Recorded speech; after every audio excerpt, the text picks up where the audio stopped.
Thursday, September 5th, and your coffee break is back in our Shelton studio, bringing you the latest local news. I'm Kate Czaplinski, and Frank Granito will have your forecast and later on a Nutmeg sports update, and Donald Lang will join us later to take a look back on this day in history. But first, on to today's news.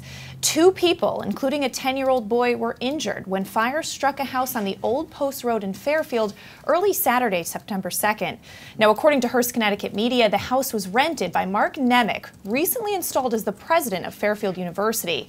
Multiple calls reported a fire at 480 Old Post Road shortly before 1:30 Saturday morning.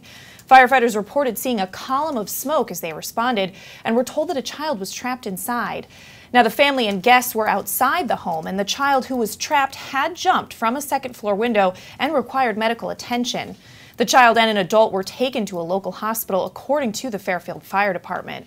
Now, the fire department said the older style of the construction allowed that fire to enter hidden voids and travel inside the walls from the first floor to the attic, making controlling the blaze a challenge. Now, in addition, Fairfield firefighter units from Westport, Bridgeport, and Easton were summoned to the scene to help extinguish that blaze. The Stratford Volunteer Fire Department assisted by filling air bottles at the scene. The Fairfield Fire Marshal is investigating the cause of the blaze. That house is not inhabitable, and the occupants are in temporary housing. In other news, in Stratford, 2 Bridgeport men are facing burglary and larceny charges in connection with a robbery at the Pickle Barrel Deli. 21-year-old Paul Thompson and 26-year-old Joshua Rivera Suarez were charged Monday by Stratford police with 3rd-degree burglary and 4th-degree possession of burglary tools. Police said Thompson, Rivera Suarez, and a 3rd man broke into the deli on Main Street at about 2:35 a.m. Monday and stole a cash register valued at approximately $900, as well as a case valued at $130. Now, police said the men then fled the scene in a gray van. Police reviewed surveillance footage and notified police departments in surrounding towns. Police said the men were taken into custody after a brief attempt to flee from Fairfield and Bridgeport officers who found the vehicle. Thompson and Rivera Suarez were each ordered held on $20,000 bonds and will appear in court on September 11th. And Milford firefighters rescued a man after what officials called a freak accident. The man got pinned in the driver's side doorway of his pickup truck in the drive-thru at Dunkin' Donuts on New Haven Avenue. This happened at about 12:10 in the afternoon Friday. After completing his transaction, the driver stepped out of his vehicle to get his change that had dropped onto the ground, while the truck inadvertently rolled forward, causing the driver's door to strike a steel and concrete baluster. The man was trapped between the door and body of the pickup truck. Firefighters arrived and quickly worked to extricate the man. Numerous tools and construction equipment inside the truck complicated that process, that according to Fire Battalion Chief Anthony Fabrizi.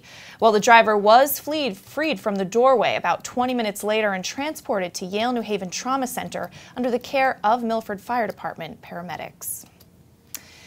And a man Darien police previously arrested in July for allegedly selling alcohol to minors is now suspected of also selling teens cocaine.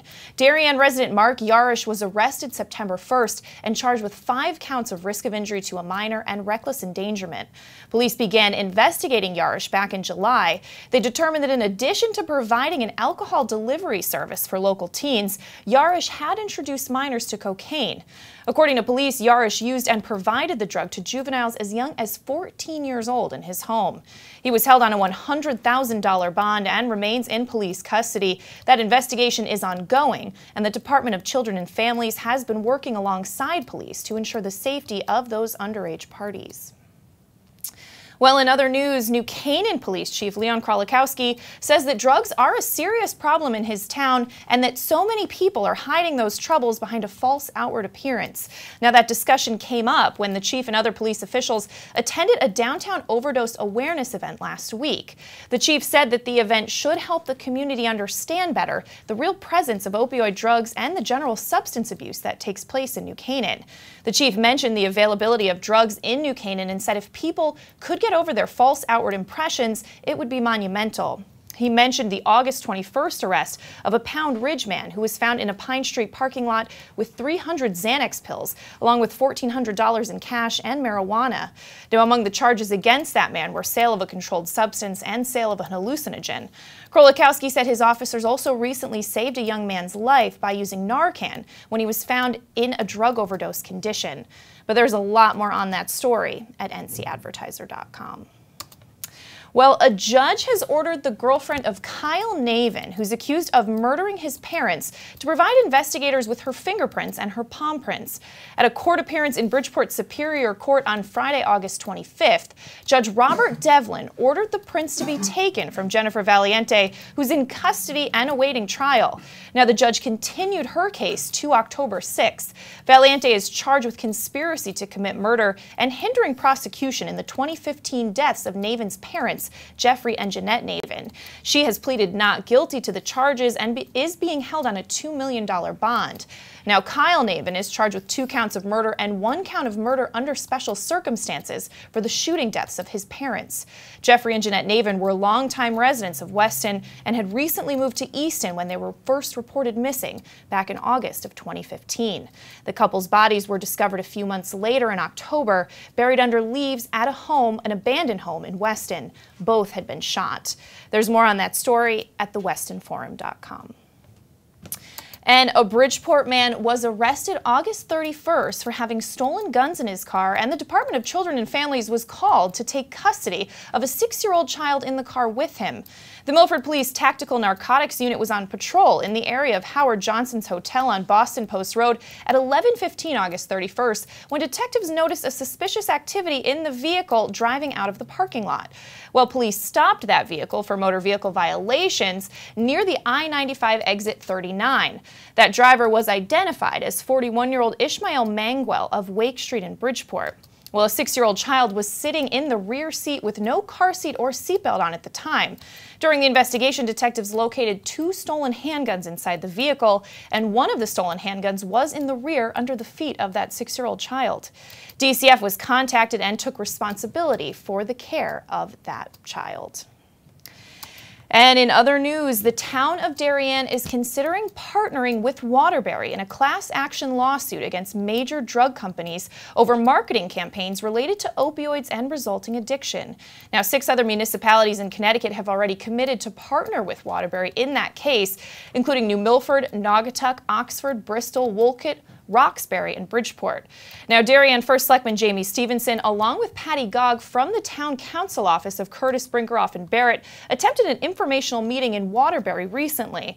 She said she's seeking a copy of that lawsuit that contains some illuminating information regarding several big pharmaceutical companies. Stevenson said she had some further thought and work to put into the concept before presenting her idea to the board. But you can get a lot more on that story at DarienTimes.com. But let's switch gears now, throw it over to Frank Granito for a look at our forecast. Frank. Thank you, Kate. And we're looking at plenty of sunshine today coming out of the holiday weekend. Going to be a great one around Fairfield County. A little humid outside, an expected high of 88 degrees and breezy at times with wind gusts between 15 to 18 miles per hour. Overcast and humid tonight. There'll be periods of on and off periods of rain, and a chance of thunderstorms carrying into tomorrow morning as the overnight rain goes through Wednesday morning through the afternoon. We could see a little more tomorrow night. An expected high of 76 tomorrow, not as humid compared to today, and a low of 55 tomorrow night with 1 or 2 more showers before Thursday. Shower in the morning, but it should clear up by the afternoon. Breezy with gusts around 25 miles per hour. An expected high of 76 during the day. That is going to clear up, though. When we get to Friday and football season kicks off, we are going to have near perfect weather around Connecticut. That's going to do it for this weather update. Let's go back over to Kate. All right. Thanks so much, Frank. Well, we are going to step out for a break, and when we come back, Donald Ang joins us to take a look back on this day in history. Frank will have your Nutmeg Sports update, and there's more local news after this. School's out, the weather is hot, and the fish are biting. Whether you're heading to the beach or out on a boat, stop in at the dock shop before you go to fill your beach bag or tackle box with everything you'll need for fun in the sun. A new beach cover-up, some sunscreen, or just some bait, the dock shop has you covered from either location. 51 Tokenique Road, Darien, 609 Riverside Avenue, Westport. And yes, you heard that right. Bait is now available in Darien and Westport. The Dock Shop, 51 Tokenique Road, Darien, 609 Riverside Avenue, Westport, dockshop.com.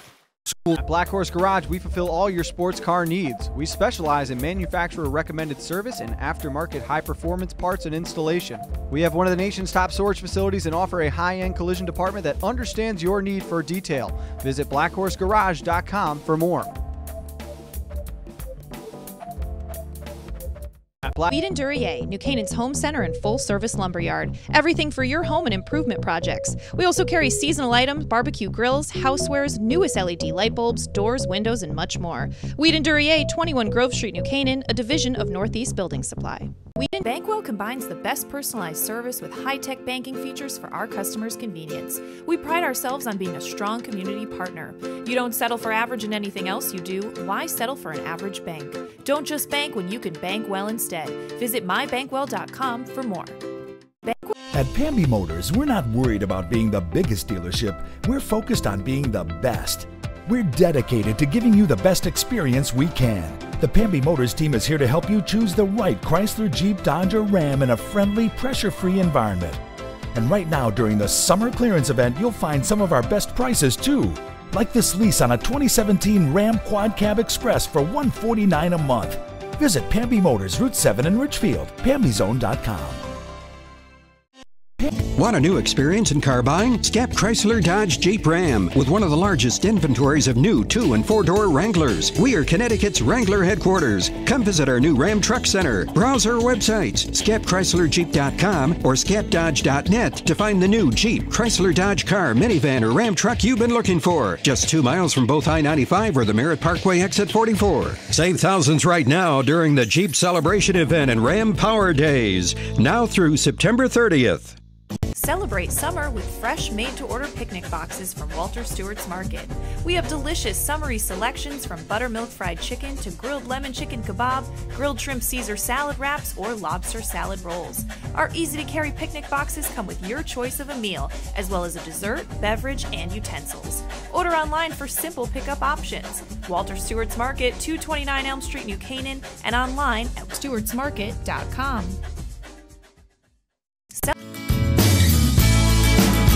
I'm Tracy Masella, a licensed clinical social worker at Silver Hill Hospital in New Canaan. Join me each month as we talk with experts on the front lines of the treatment of mental health and addiction. Straight Talk with Tracy, a Silver Hill Hospital production, airs at 12 p.m. on the second Thursday of each month here on the HAN network.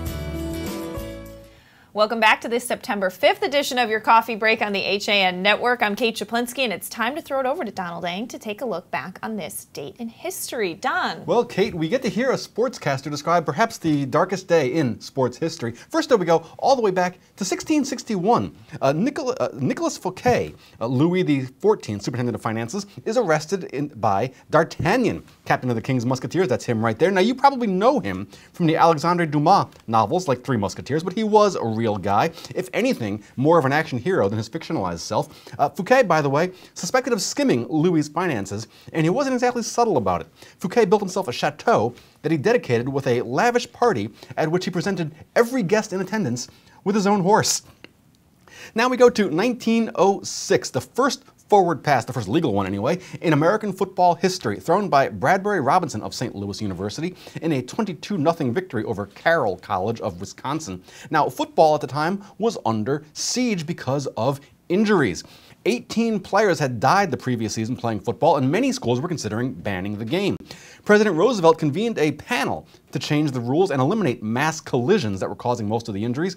Yale coach Walter Camp wanted to widen the field to eliminate the injury. Harvard vetoed that proposal because the school had just built a concrete stadium and didn't want to knock it down. The New York Times mocked the forward pass rule change, writing, "There has been no team that has proven that the forward pass is anything but a doubtful, dangerous play to be used only in the last extremity." 1977, 40 years ago, Voyager 1 launched a few months after Voyager 2. 40 years later, Voyager 1 is still functioning, the only man-made object ever to leave the solar system.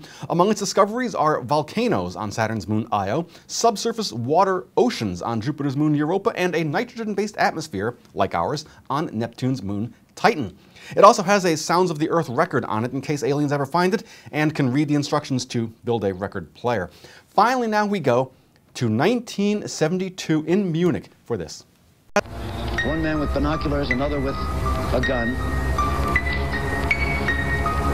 I wonder whether they have a line of fire, whether they'll have to sneak up to the corner. This is happening now, if you can possibly believe that, at the games of the 20th Olympiad. The latest word we get from the airport is that, quote, all hell is broken loose out there, that there is still shooting going on, that there's a report of a burning helicopter. You know, when I was a kid, my father used to say, our greatest hopes and our worst fears are seldom realized. Our worst fears have been realized tonight. They've now said that there were 11 hostages. 2 were killed in their rooms yesterday morning. 9 were killed at the airport tonight. Pastor Jim McKay reporting on the Munich massacre. Palestinian terrorist group Black September takes 11 Israeli athletes hostage. 2 would die in the attack, 9 more murdered the next day. Israeli operations to find and kill those responsible for the massacre continued for more than 20 years. That is your look back in history for today, September 5th, and I'm Donald Ing. Thanks so much, Don. Well, in other local news, Ridgefield resident Michael Kralik took photos of a small black bear walking through his backyard at 65 Olmsted Lane last Thursday night around 8 p.m. He said that bear seemed very docile and curious, and it's not the first Ridgefield bear sighting this summer. A Mid-Rocks Road resident submitted a photo of a bear outside her home just about 2 weeks ago. Now, Police Captain Jeff Kreitz said that the police department's procedure for bear sightings is to alert neighboring houses of the animal's presence and urge people to steer clear of the animal. Captain Kreitz pointed concerned residents to the website for the Connecticut Department of Energy and Environmental Protection, which is tasked with managing the state's wildlife, including tranquilizing and removing bears if they happen to wander into a heavily populated area. All right, well, let's throw it back over to Frank Granito for a Nutmeg Sports Update. Frank, it's been a while since I could say that. We've been on the road. It has been a while, Kate. We've been on the road with the FCAC Tour, interviewing all 17 schools' fall captains, getting ready for the fall season, and it is finally upon us. We are into game week. Football will kick off on Friday night. We've got 2 games for you this weekend. New Canaan and St. Joe's, a defending state champion and a runner-up on Friday night, and then Greenwich and Trumbull, a huge double L matchup on Saturday. We're going to have a special FCAC tailgate, 5:15 from New Canaan on Friday night, and make sure you tune in to Nutmeg Sports all week long at 2 o'clock. Kevin, John Kovac, and myself, we are getting you ready for everything you need to know about the upcoming fall season starting today at 2. We're going to see you then. For now, we go back over to Kate. Thanks so much, Frank. Well, on September 9th, Sierra's Light Foundation will be holding the first annual Chasing Sierra's Light 5K and 12K, as well as a kids' fun run at Monroe's Great Hollow Lake. Now, Lori O'Driscoll, the founder, said that the event is intended to keep her daughter's memory alive and to raise awareness for their foundation's grants and scholarships. O'Driscoll's daughter, Sierra, died due to complications from Dravet syndrome, which is a genetic seizure disorder. She passed away on January 16th, a few days before her 12th birthday. Now, her mother said that Sierra touched the lives of so many people in Monroe, but also in the Dravet community, which is worldwide. She said through Sierra's Light Foundation, they will be able to honor her memory and provide opportunities to other children with special needs and life-threatening medical conditions. Now, that fun run is for children 7 and under, and she said the 5K and the 12K will be timed trail runs, but walkers are welcome to participate in that race. And you can get more information on that event at monroecourier.com. And the 2017 Trumbull Fall Festival will be held this Friday, September 8th and Saturday, September 9th at Trumbull High School on Strobel Road. Now, this year's event features a carnival by Dreamland Amusements with over 20 spectacular, major, and kiddie rides for folks of all ages. Food trucks will also line up for almost any food craving. Options will include barbecue, tacos, seafood, Italian, ice cream, and much more. There will also be some live music to entertain, and Saturday night caps off the festival with a fireworks show. That'll be around 8 o'clock, but you can get more details at TrumbullTimes.com. We're going to step out for a break, and when we come back, we're going to recap some of the top stories we're following today on your coffee break after this.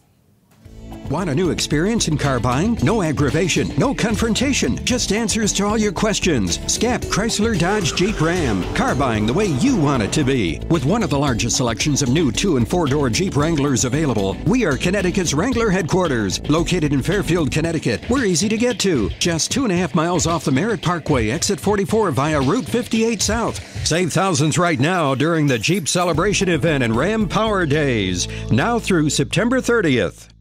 At InSports Trumbull, the game is always on inside. Registration is now open for our fitness training programs for high school athletes. The InSports Performance Center is offering blast speed classes, athletic functional movement assessments, and both men's and women's elite speed and strength training. Our premier programs help bring athletes to the next level. Call 203-268-1214 for more information. Like and follow us on Facebook. Now teeing off, Paul Miller from Miller Nissan in Fairfield.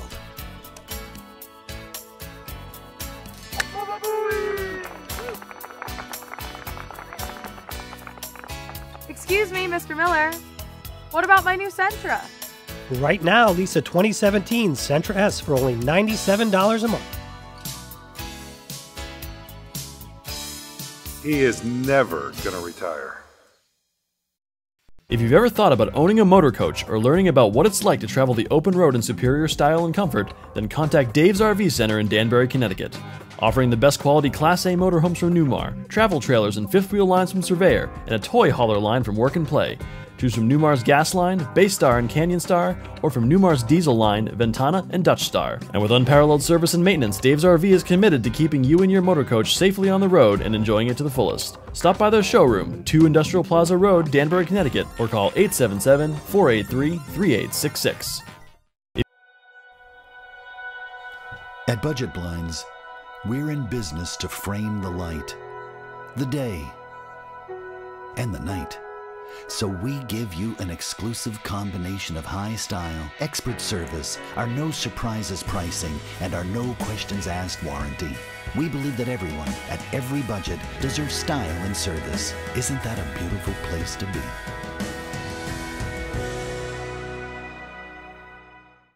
New Canaan Foreign Car. Yes, New Canaan Foreign Car has been servicing all makes of foreign cars for over 50 years. We also buy, sell, and consign cars too. We can help you with all your automotive needs from service to sales. Call us at 203-966-2681. At Portofino Restaurant and Wine Bar in Bethel, fresh and simple food is our concept. Owned and operated by brothers Rocco and Louie, Portofino has a distinct and diverse food and drink menu. Open Tuesday through Sunday. Come join us for live local music on Tuesdays and Sundays, Wednesday nights for mouthwatering prime rib, and every Thursday night is ladies' night. Planning a party? All our catering menus are personalized to suit your event and your budget. Join us at the Dolan Plaza, 213 Greenwood Ave, Bethel, and call us at 203-797-8131. Like us on Facebook. Welcome back to this Tuesday edition of your Coffee Break on the HAN Network. I'm Kate Czaplinski, recapping some of the top stories we're following today.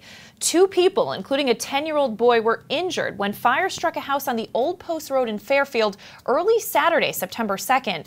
Now, according to Hearst, Connecticut media, that house was being rented by Mark Nutmeg, who was recently installed as the president of Fairfield University. Multiple calls reported a fire at the 480 Old Post Road home shortly before 1:30 Saturday morning. Firefighters reported seeing a column of smoke as they responded and were told that a child was trapped inside. Now, the family and guests were outside the home, and the child who was trapped had jumped from a second-floor window and required medical attention. That child and an adult were taken to a local hospital, according to the Fairfield Fire Department. The fire department said that the older style of construction of the home allowed that fire to enter some hidden voids and travel inside the walls from the first floor to the attic, making controlling that blaze a challenge. In addition to Fairfield firefighters, units from Westport, Bridgeport, and Easton were called to the scene to help extinguish the blaze. The Stratford Volunteer Fire Department also assisted by filling air bottles at the scene. The Fairfield Fire Marshal is investigating the cause, and that house is not inhabitable, and the occupants are currently in temporary housing. In Stratford, 2 Bridgeport men are facing burglary and larceny charges in connection with a robbery at the Pickle Barrel Deli. 21-year-old Paul Thompson and 26-year-old Joshua Rivera Suarez were charged on Monday by Stratford police with 3rd-degree burglary and 4th-degree possession of burglary tools. Police said that Thompson and Rivera Suarez and a 3rd man broke into the Pickle Barrel on Main Street at about 2:30 in the morning Monday, stealing a cash register valued at approximately $900 and a case valued at $130. Police said that the men then fled the scene in a gray van. Well, police reviewed surveillance footage and notified police departments in surrounding towns. Police said the men were taken into custody after a brief attempt to flee from Fairfield and Bridgeport officers who found that vehicle. Thompson and Rivera Suarez were each ordered held on $20,000 bonds and will appear in court on September 11th. And in other news, Milford firefighters rescued a man after what officials called a freak accident. That man got pinned in the driver's side doorway of his pickup truck in the drive-thru at Dunkin' Donuts on New Haven Avenue at about 12 in the afternoon Friday. After completing his transaction, the driver stepped out of his vehicle to get his change that had dropped on the ground, while that truck inadvertently rolled forward, causing the driver's door to strike a steel and concrete baluster. The man was trapped between the door and the body of the pickup truck. Firefighters arrived and quickly worked to extricate the man. Numerous tools and construction equipment inside that truck complicated that process, according to Fire Battalion Chief Anthony Fabrizi. The driver was freed from the doorway after about 20 minutes and transported to Yale New Haven Trauma Center under the care of Milford paramedics. And a man Darien police previously arrested in July for allegedly selling alcohol to minors is now suspected of also selling teens cocaine. Darien resident Mark Yarish was arrested September 1st and charged with 5 counts of risk of injury to a minor and reckless endangerment. Police began investigating Yarish back in July. Police determined that in addition to providing an alcohol delivery service for local teens, Yarish had introduced minors to cocaine. Now, according to police, Yarish used and provided the drug to juveniles as young as 14 years old in his home. He was held on a $100,000 bond, and that investigation is still ongoing. The Department of Children and Families has also been working alongside police to ensure the safety of those underage parties. All right, well, let's take one final look at the forecast with Frank. Frank. All right, Kate, beautiful day outside today. We're looking at an expected high around 88 degrees, a little hot and humid and breezy at times with wind gusts between 15 to 18 miles per hour. Overcast and humid tonight, an expected low of 64. We'll see some on and off periods of rain, and there is a chance of thunderstorms as well. Overnight rain continues through Wednesday, showers going all the way through the day and overnight. A high of 76 tomorrow with a low of 55 tomorrow night. And Thursday morning, a couple more showers earlier in the day, but they will make way for some stiff breezes and afternoon sunshine. Wind gusts reaching up to 25 miles per hour. 76 during the day, 55 overnight, partly cloudy. But Friday, football's kicking off, and it is going to be perfect weather for it. We'll keep you updated on that as we get closer to it. And, of course, make sure you stay tuned to Nutmeg Sports, 2 o'clock all week as we get you ready for the games. That's right. Nutmeg Sports coming up at 2 o'clock, but we're going to wrap things up here on your coffee break. We will be back in studio tomorrow at 11 with the latest local news and more. We'll see you then. Have a great day.